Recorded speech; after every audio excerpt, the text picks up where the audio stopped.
पोशाख the क्लथिंग hub मुंढा Selu आपल्या मनपसंत खरेदीसाठी पोशाख मुंढा सेलू सेलू मोरेगाव रस्त्यावर असलेल्या कोहिनूर कारखान्यात परप्रांतीय सुपरवायझर म्हणून काम करणाऱ्या एका 34 वर्षीय कामगारास बुधवार 4 मार्च रोजी दुपारी 12च्या सुमारास बेदम मारहाण करण्यात आली।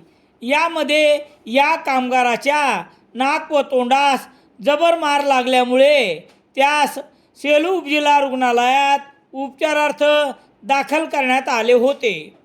डॉक्टरांनी तपासणी केल्यानंतर दुपारी 2:35 वाजता रेफर केले असता सायंकाळी 8 वाजेपर्यंत त्याच्यासोबत कोणीही नसल्याने पुढील उपचाराअभावी 6 तास उपजिल्हा रुग्णालयात पडून होता। याबाबतची माहिती याप्रमाणे शहरातील कोहिनूर कारखान्यात शांतीलाल करणसिंग नायक वय 34 वर्ष हा सुपरवायझर म्हणून काम करत असे।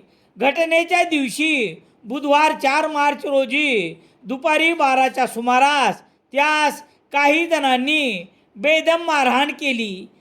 ही मारहाण एका महिलेमुळे करण्यात आल्याचे घटनास्थळी असलेल्या कामगारांनी म्हटले, परंतु ती महिला अथवा या सुपरवायझर तरुणास कोणी मारहाण केली हे मात्र समजू शकले नाही।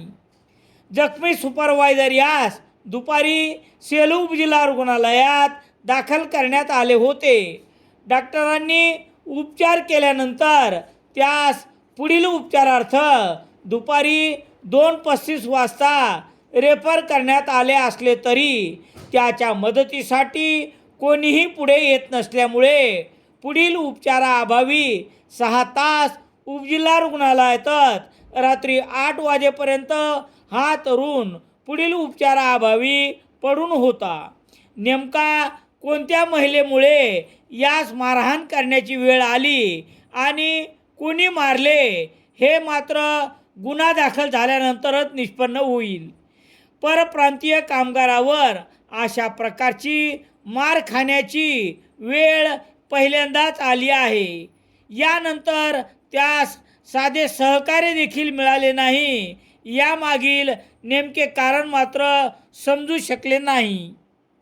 या घटनेचा वृत्तांत लिहीपर्यंत सेलू पोलीस ठाण्यात कसल्याही प्रकारचा गुन्हा दाखल झाला नसल्याचे पोलिसांनी सांगितले।